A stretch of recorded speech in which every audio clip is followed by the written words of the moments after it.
Hola queridos amigos y hermanos, bienvenidos a un nuevo episodio aquí en Presbiteriano Confesional. Esta vez estamos en los podcast, retomando los podcast, como acabo de decir, y les traigo nuevamente al puritano John Owen con la advertencia del Salvador en contra de la tentación.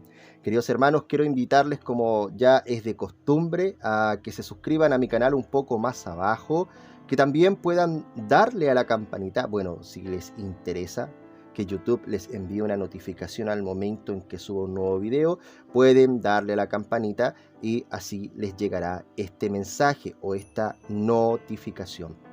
Recuerda suscribirte y también dejar, mejor dicho, un buen like. Comenzamos. La advertencia del Salvador en contra de la tentación. Los discípulos se sentían confiados, aun cuando el peligro estaba a la vuelta de la esquina. Fue entonces que el Señor dio esta advertencia: velad y orad para que no entréis en tentación. Mateo capítulo 26, versículo 41 y Marcos 14, versículo 38. Cada discípulo de Cristo necesita la misma advertencia. Esta advertencia contiene 3 lecciones básicas que cada creyente debería aprender muy bien. Número 1. La tentación es algo contra lo cual el creyente necesita guardarse continuamente. Número 2. Entrar en tentación significa ser tentado en la forma más profunda y peligrosa. Número 3. Para evitar que seamos dañados por esta clase de tentación, el creyente debería aprender a velar y orar. En la Biblia vemos que existen 2 clases diferentes de tentación. Hay un tipo de tentación que Dios usa y hay un tipo de tentación que Satanás utiliza. La tentación es como un cuchillo, o que puede ser utilizado para un propósito bueno o malo. Puede servir para cortar la comida o puede ser utilizado para cortar su garganta. La clase de tentación que Dios usa. Algunas veces la Biblia usa la palabra tentación para significar una prueba o un examen. Vea, por ejemplo, que la versión antigua traduce Santiago capítulo 1, versículo 2 como diversas tentaciones, y la versión 1960 traduce la misma frase como diversas pruebas. Abraham fue probado por Dios. Vea Génesis 22:1. Y en una forma u otra, todos los creyentes están sujetos a pruebas y tentaciones. Hay que notar 2 puntos importantes acerca de dichas pruebas. Nota 1. El propósito de Dios en enviarnos pruebas. Número 1. Las pruebas ayudan al creyente a conocer el estado de su salud espiritual. A veces la experiencia de una prueba enseñará al creyente las gracias espirituales que Dios está produciendo en su vida. La prueba que Dios le envió a Abraham demostró la fortaleza de su fe. A veces la prueba le mostrará al creyente las maldades de su corazón, de las cuales no estaba consciente. Dios probó a Ezequías para revelarle el orgullo que había en su corazón. Segunda de Crónicas capítulo 32, versículo 31. A veces los creyentes necesitan ser animados viendo las gracias espirituales que Dios está obrando en sus vidas. A veces los creyentes necesitan ser humillados, aprendiendo acerca de la maldad oculta de sus corazones. Dios cumple ambos propósitos a través del uso de pruebas adecuadas. Número 2. Las pruebas ayudan al creyente a conocer más acerca de Dios. Letra A. Solamente Dios puede guardar al creyente de caer en el pecado. Antes de que seamos tentados, pensamos que podemos manejar cualquier tentación con nuestras propias fuerzas. Pedro pensaba que jamás negaría a su Señor. La tentación le mostró que sí era capaz de hacerlo. Mateo capítulo 26, versículo 33 y 35, el 69 y el 75. Letra B. Cuando hemos aprendido nuestra debilidad y el poder de la tentación, entonces estamos listos para descubrir el poder de la gracia de Dios. Esta es la gran lección en que el apóstol Pablo fue enseñado por medio de su aguijón en la carne. Vea 2 de Corintios capítulo 12, del versículo 7 al 10. Nota número 2. Dios tiene muchas maneras para probar a su pueblo. Dios prueba a cada creyente en una manera muy personal. Enseguida daremos 3 ejemplos de los métodos que Dios usa en ocasiones para probar a su pueblo. Número 1. La prueba encomendándoles deberes, o mejor dicho, los prueba encomendándoles deberes que sobrepasan sus recursos. El apóstol Pablo se refiere a esta clase de prueba cuando escribe: pues fuimos abrumados sobremanera más allá de nuestras fuerzas. 2 de Corintios capítulo 1, versículo 8. Esta fue una prueba que Dios usó para enseñar a Pablo lo que él dice, para que no confiemos en nosotros mismos, sino en Dios, que resucita a los muertos. 2 de Corintios capítulo 1, versículo 9. Los creyentes no deberían estar sorprendidos ni desmayados si Dios les encomienda una tarea que pareciera ser demasiado grande para ellos. En esta manera Dios prueba a los creyentes para hacerles ver si su fe en el poder divino es fuerte o es débil. Número 2. Dios prueba a los creyentes permitiendo que sufran por su fe. Algunas veces el sufrimiento es muy severo, aun cuando el punto de la muerte, por ejemplo el martirio. Tal clase de sufrimiento es una prueba a la cual la mayoría de los creyentes temen. Sin embargo, muchos creyentes han encontrado en una forma inesperada que les fue concedida la fortaleza para ser torturados y aún para morir por Cristo. Todos los creyentes son llamados a sufrir de alguna forma u otra. Tales sufrimientos son llamados por el apóstol Pedro como la prueba de vuestra fe. Primera de Pedro capítulo 1, versículo 7, versión antigua. Número 3. Dios prueba a los creyentes permitiendo que se encuentren con maestros falsos y enseñanzas falsas. En esta manera, Dios pone a prueba la lealtad y el amor del creyente hacia Él. Deuteronomio 13 es un buen ejemplo de esta clase de prueba. Estos son 3 ejemplos de la variedad de métodos que Dios usa para probar a su pueblo. Esta clase de prueba que Dios usa siempre tiene la intención de hacer bien a su pueblo. Estamos listos ahora para ver la clase de tentación que Satanás usa. La tentación usada por Satanás con el propósito de lograr que la persona peque. Ambas clases de tentación contienen la idea de poner a prueba. La tentación siempre es una prueba. En la clase de tentación intentada por Satanás, el punto que tenemos que recordar es el propósito de la prueba. La tentación de esta clase es una prueba diseñada para conducir a la persona a pecar. Dios nunca es el autor de este tipo de tentaciones. Santiago capítulo 1 versículo 13.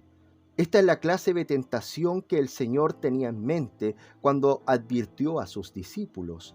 Esta es la clase de tentación acerca de la cual estudiaremos en este momento. La Biblia enseña que hay 3 causas principales para este tipo de tentación. A veces estas causas obran juntas y a veces separadamente. Número 1. El diablo como el tentador. 2 veces en el Nuevo Testamento el diablo o Satanás es llamado el tentador.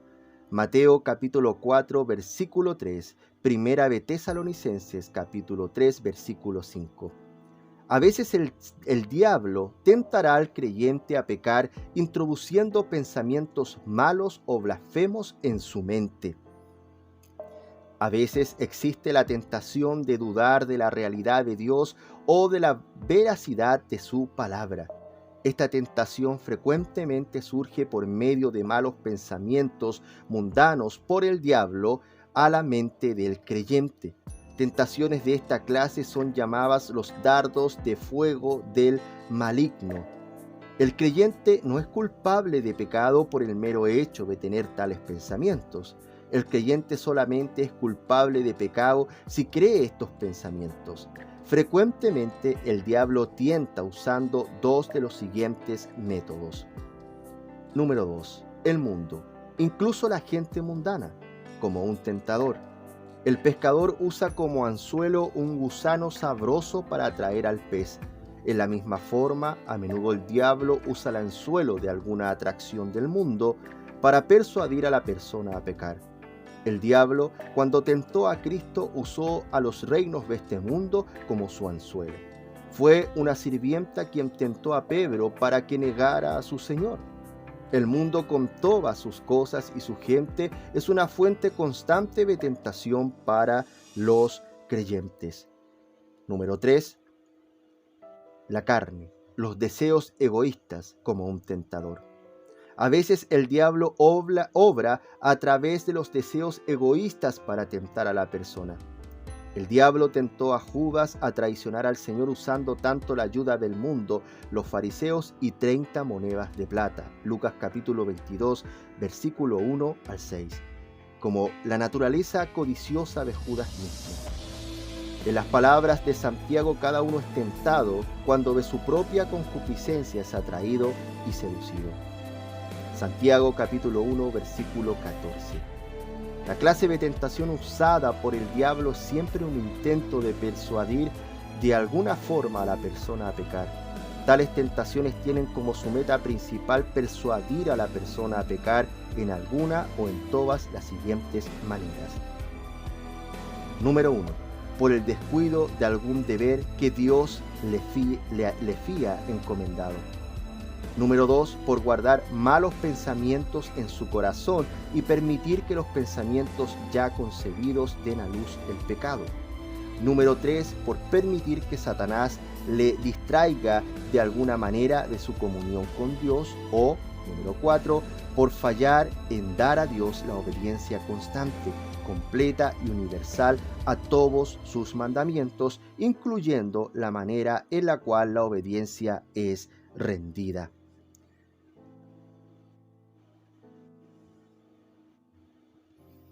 La tentación es algo contra lo cual el creyente necesita guardarse continuamente. Ilustraremos los peligros de la tentación usada por Satanás bajo los siguientes 2 puntos. Número 1. El gran daño que las tentaciones de Satanás pueden hacer al creyente. La meta principal de la tentación es la de conducir a la persona a pecar. Pudiera ser el pecado el hacer lo que Dios prohíbe. Pudiera ser el pecado de no hacer lo que Dios manda. Pudiera ser algún pecado en la carne que puede ser visto por otros, o pudiera ser un pecado en la mente que solo Dios puede ver. Cualquiera que sea el pecado, nunca debemos olvidar que el propósito de la tentación es de dañar la salud espiritual del creyente. Número 2. La gran variedad de tentaciones que Satanás usa en contra del creyente. Cualquier cosa que pueda impedirnos para hacer la voluntad de Dios debe ser vista como una tentación. Puede ser que sea algo dentro de nosotros, algún deseo malo o cualquier cosa o persona en el mundo.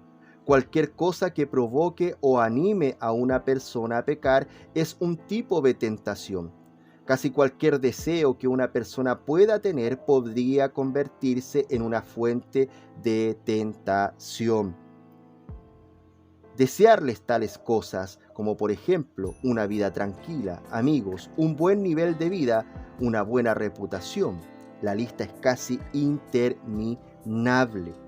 No es pecaminoso en sí mismo. Sin embargo, tales cosas pueden llegar a convertirse en una fuente peligrosa de tentación que resulte difícil de resistir. Los creyentes necesitan aprender a temer las tentaciones que surgen de tales fuentes, ya mencionadas. Deberían temerles tales tentaciones tanto como temen las tentaciones que conducen a pecados abiertos y escandalosos. Si fallamos en hacer esto, estamos más cerca del borde de ser arruinados de lo que nos imaginamos. Bueno, queridos amigos y hermanos, este ha sido el podcast concerniente a John Owen, la advertencia del Salvador en contra de la tentación.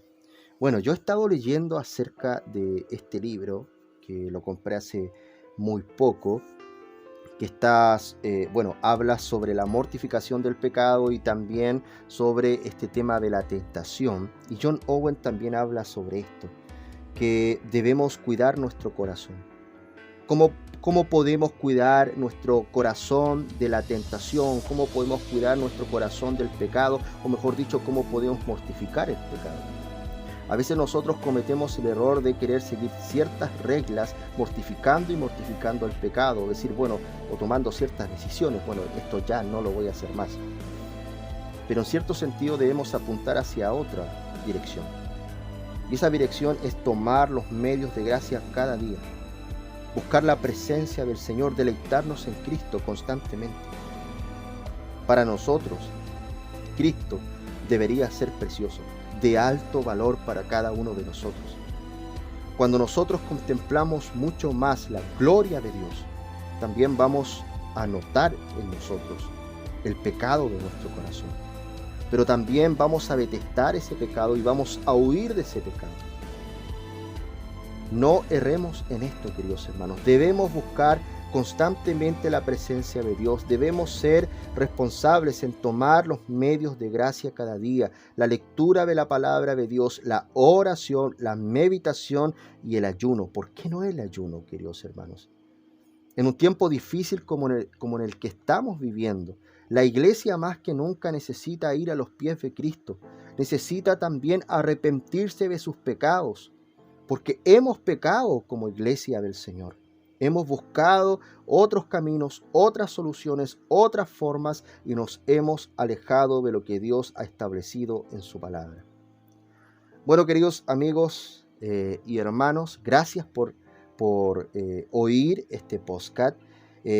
Como siempre quiero invitarles a que puedan seguir a mi hermano de Neuma Literatura. Es más, el libro sobre la mortificación del pecado y la tentación de John Owen lo pueden encontrar con mi hermano de Neuma Literatura. Como es de costumbre, o si han visto otros de mis videos o podcast, voy a dejar el link de Neuma Literatura un poco más abajo para que puedan visitar su página y puedan consultar por algunos libros que ustedes quieran comprar. También, queridos hermanos, les doy la noticia que pronto, en unos días más, se lanzará mi libro sobre la espiritualidad confesional. Así que les invito a estar atentos en las plataformas, principalmente de Facebook, en la fanpage DORT Publicaciones, donde voy a tener una entrevista y voy a estar hablando sobre este libro, cómo nace, no voy a hablar todo lo que está en el libro, claramente, pero me voy a referir a ello. Así que, queridos hermanos, los invito para este día miércoles en DORT Publicaciones, tipo 8 de la tarde aquí en Chile. Así que nos vemos, Dios les bendiga y recuerden buscar de la presencia del Señor todos los días. Chao.